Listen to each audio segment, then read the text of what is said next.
Fala, meus amigos, tudo bem? Aqui é o Clóvis de Brasília. Eu quero falar com vocês um pouquinho hoje sobre o senador Alessandro Vieira, que quer abrir uma CPI de abuso de autoridade, né? Então isso é uma coisa boa? Com certeza é uma coisa boa.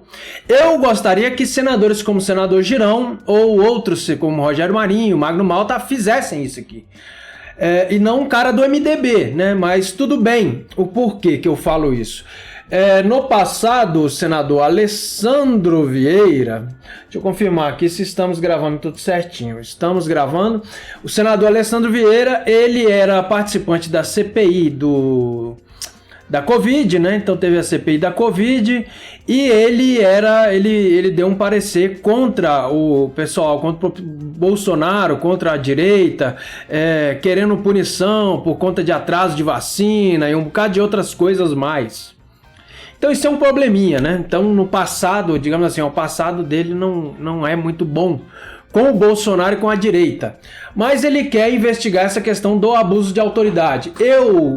Se eu pudesse dar conselhos aos senadores, né, tem mais de 15 anos que eu não trabalho lá, mas se eu estivesse trabalhando lá, eu aconselharia a tomarem essas cadeiras e investigarem e abrirem inquéritos. Eu tenho aqui eu falei um pouquinho da parte ruim do passado dele, né? Agora também temos a parte boa. Ele era delegado, eu estudei aqui várias proposições dele e a produção biográfica dele.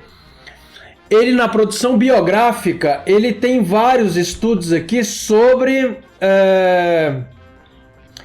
Ele tem vários estudos aqui sobre a abertura de uma CPI, aos brasileiros, uma CPI de judiciário, entre outras. Isso aqui não é aberto ao público, se eu estivesse trabalhando lá, eu conseguiria clicar aqui e abrir. E aqui ele vai solicitar meus dados e tal para mim poder solicitar esse tipo de informação. Então não vou conseguir entrar nesse tipo de informação agora. Mas o que acontece? Eu tenho aqui um pedido ele no passado, em 2019, ele fez um pedido de abertura de CPI para investigar as altas cortes, né? Então as altas cortes são não só o STF, mas outras cortes também, né? E o que acontece? Esse requerimento que eu tô aqui com ele em mãos, ele tem várias denúncias que a gente pode chamar de fato determinado. São vários fatos determinados em que ele pede investigação. Por exemplo, e aqui eu tenho vários, aqui são mais de 10. E o que acontece? Isso aqui é extremamente legal. Eu tenho até medo de ler isso aqui e parar na cadeia. Por exemplo, aqui temos informações, olha só, que o Gilmar Mendes ele teria pego 36,4 milhões do Banco do Bradesco para o seu instituto, né? Instituto Brasileiro de Direito. IBD, né? Deve ser isso. IDP, de Direito Público. Instituto Brasileiro de Direito Público. E o que acontece? Logo após, ele recebe umas amortizações gigantescas de alguns milhões. E também, entre outras coisas, né?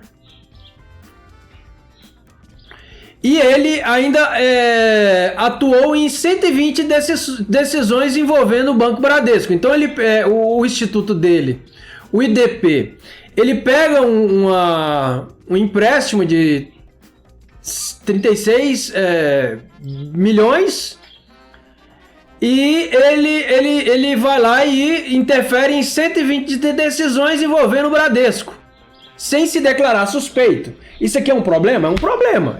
Ao meu ver, deveria ser investigado, deveria ser analisado pelos senadores. Aqui ele fez o pedido para abertura de CPI. Eu vou entrar lá porque que isso aqui não foi para frente. Então isso aqui é um problema gigantesco. A disputa envolve uma quantia que vai de 20 a 100 bilhões, né? Vamos lá, vamos entrar no assunto aqui. O banco sobre taxas cobradas no plano econômico e tal. Ele interferiu em 120 decisões sem se declarar suspeito, sendo que ele tinha um empréstimo e tinha coisas para o seu instituto, né?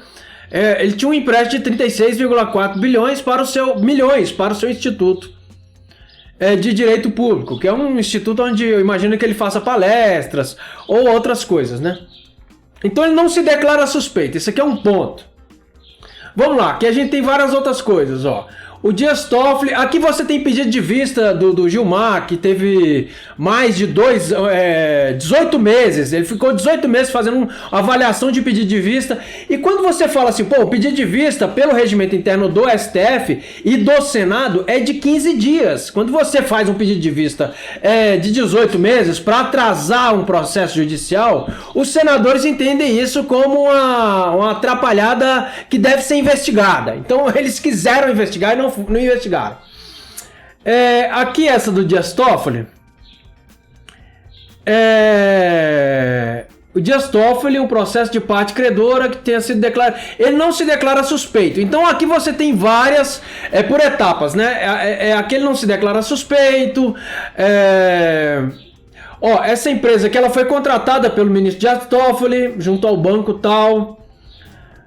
Com um histórico, ele pega um valor com essa empresa, né? Ele contrata a empresa por um valor de quase 1 milhão e ele não se declara suspeito para avaliar para julgar um processo em que ele beneficia essa empresa. Então, aqui a gente tem outro problema.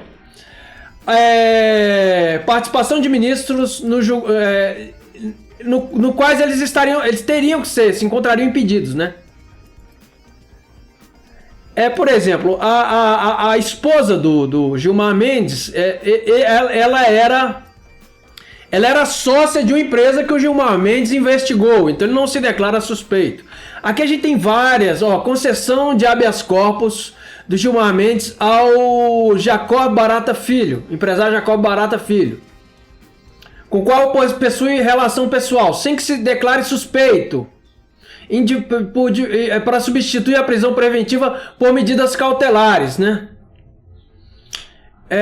Se eu não me engano, esse Barata Filho parece que é investigado na Lava Jato ou outras coisas aí.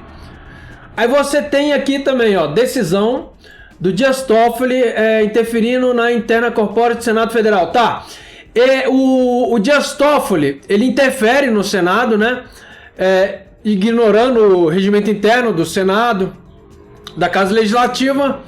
Ele pede o afastamento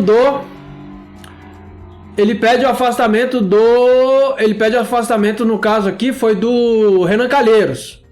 E parece que vem o Gilmar e pega e tira, derruba esse próprio essa sentença, né? Alguma coisa assim. Então isso é um problema, ele interfere no legislativo, que não pode. O legislativo tem os seus mecanismos de interferência, que tem o conselho de ética, tem tudo isso. Procedimento oposto para situações análogas do Gilmar Mendes, né? No caso de Paulo Vieira, Paulo Preto, quem é o Paulo Preto? Paulo Preto, ele foi condenado aqui pela Lava Jato, esse senhor aqui, 27 anos, né? Então ele ganha um habeas corpus ele ganha não, né? O Gilmar Mendes, ele julga e concede o habeas corpus, né? E tem essa supressão de instância, né? O que é a supressão de instância? É tipo aquela questão do Sérgio Moro, que ele condena o Lula. Ele fala, não, foi condenado na instância errada. Então a supressão de instância. Então aqui ele fala que, por exemplo, ele não foi pelas instâncias inferiores, né? O primeiro foro, o segundo foro. Então ele concede um habeas corpus aqui para esse cara. Ele concedeu um habeas corpus com supressão de instância, violação do entendimento simulado, com agravante. Então isso aqui tem um problema, porque o Senado parece que vazou o celular do senador Aloysio Nunes, né? Aqui, segundo informações obtidas do celular apreendido na fase 60 da Lava Jato. Então, isso aqui tudo é problema. Isso aqui tudo vai sendo problema que foi varrido para debaixo do tapete. Eu vou falar para vocês por que isso aqui foi varrido para debaixo do tapete. Uso abusivo de pedido de vista, né? No caso aqui, vamos ver, do Gilmar Mendes, solicitou vista, devolução do processo, 18 meses, um pedido de vista de 18 meses que vai contra o regimento interno do próprio STF. Isso aqui era questões de eleição, então ele pede vista e tal, e 2 anos depois ele dá a sentença, ou ele deixa caminhar o processo. Então isso aqui atrapalha o julgamento, e isso causa, insegurança jurídica, né? Então isso aqui causa insegurança jurídica. Ele vai falando disso aqui depois. Ó, reversão do plenário, utilização em 2018, negociação salarial da magistratura com o governo federal. Aí eles concedem a si mesmo o auxílio moradia, né? Então, aumentando aí para 1 bilhão a dívida pública, né? Com recursos, tal. Aqui vamos ver, a DI. Então tá, aqui a gente tem várias coisas aqui, várias questões. Isso aqui, o que acontece? O Alcolumbre, ele entra com recurso, ele não permitiu que isso aqui fosse investigado. Ele não quis, ele não deixou que isso aqui fosse investigado. O senador Alcolumbre, o recurso SF número 1/2019, né? Recurso SF. Aqui não tem o texto, mas de alguma maneira eles impediram que esse requerimento aqui fosse lido em plenário e fosse aberta essa CPI que investiga as cortes superiores. Então a CPI das cortes superiores, o Alcolumbre ele entrou com um recurso impedindo que isso aqui fosse lido no plenário do Senado. Então isso aqui é um problema.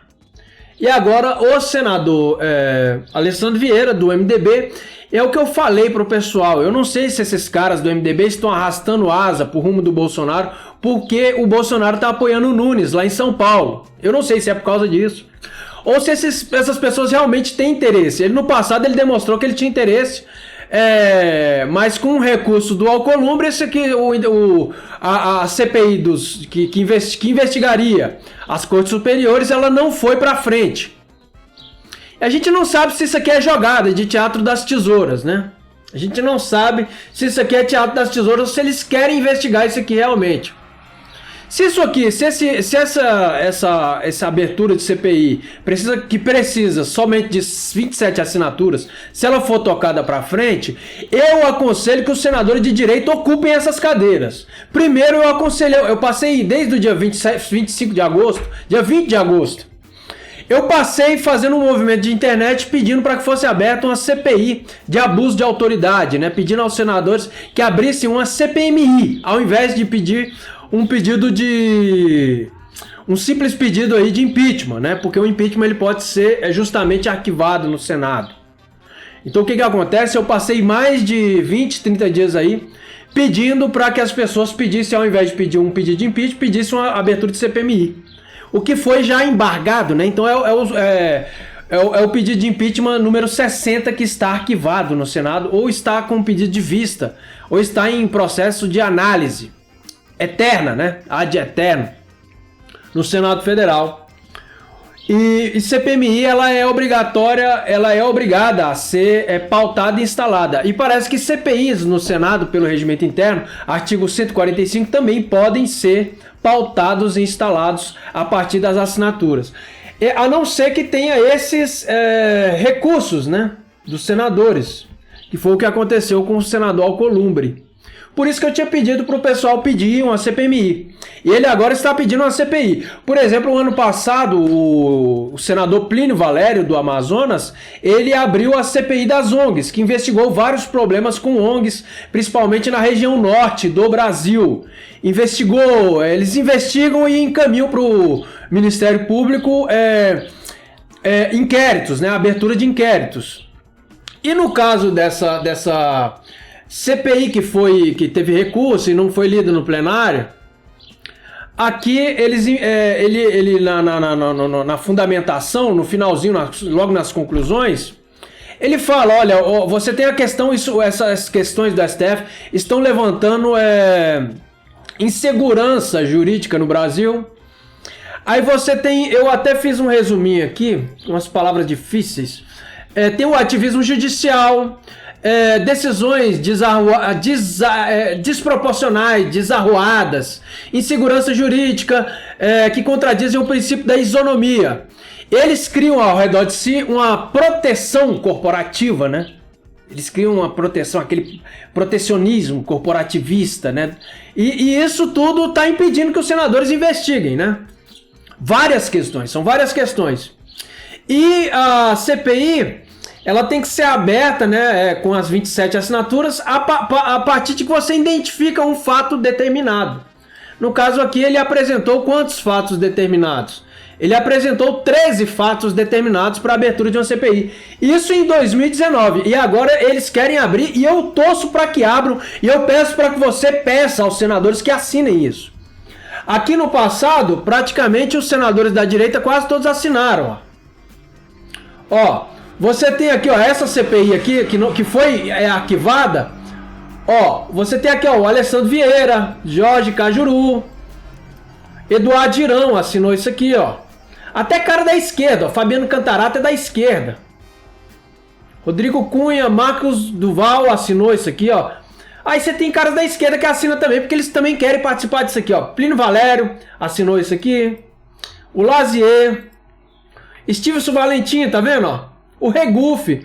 O Regufe, ele nem partido tem. O Regufe é um cara muito louco lá no Senado. Ele não tem nem... Ele é um cara completamente positivista. Ele só sabe o que é certo, o que é errado. Pra ele, escreveu, não leu, pau comeu, né? Ó, Major Olímpio, Isalci, que é do DF. Então assinaram no passado, e isso aqui é o Alcolumbre, que está querendo virar presidente do Senado no ano que vem. Ele entrou com recurso e ele embargou isso aqui de algum jeito. Ele deu um jeito de jogar isso aqui para debaixo do tapete. Mas o que acontece? O senador Alessandro Vieira quer abrir de novo. Esses caras são positivistas, né? O que é o positivista? O positivista é aquele cara que ele é alheio à ideologia. Ele não quer saber de ideologia, ele não quer saber de religião, ele não quer saber de questões religiosas. Ele é um cara, ele quer saber o que é certo, o que é errado. Se tiver certo ali, não, ele tá vendo que tem uma evidência, o cara vai em cima. Ó, isso aqui tem uma evidência de maracutaia, ele vai em cima. Pá, maracutaia. Então ele vai em cima, ele é um cara positivista. Só que vocês têm que ficar em cima disso aqui, porque se isso aqui pode ser embargado. É uma CPI de abuso de autoridade. O pedido de impeachment já foi para debaixo do tapete, né? Então aquele pedido de impeachment que o pessoal... Eu falei, pessoal, esse pedido de impeachment vai para debaixo do tapete, peça outra coisa. Porque peça uma outra coisa que não vá para debaixo do tapete. Então o pedido de impeachment já foi para debaixo do tapete. E eu falo agora, peçam a CPI de abuso. E peça para os caras de direita entrar com os dois pés nisso aqui, ó. Entra com os dois pés, chutando aqui, ó, nos peitos. E tenta, se entrar com recurso, entra com recurso também para o negócio ser instalado. Vocês têm que aprender a ficar espertos. Tá bom, pessoal? Vou ficando nessa. Um abraço, fiquem todos com Deus e até a próxima.